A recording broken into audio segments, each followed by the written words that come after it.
Change is literally a socket with this extension on this ratchet, and it's literally like, honestly, you just twist and turn,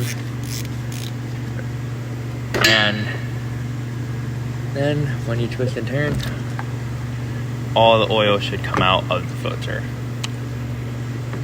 There we go, finally.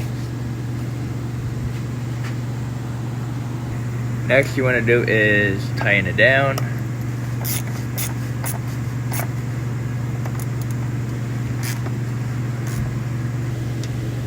I'm gonna have to make this into a 60-second long video. Now, and you just wanna probably make sure it's under tight.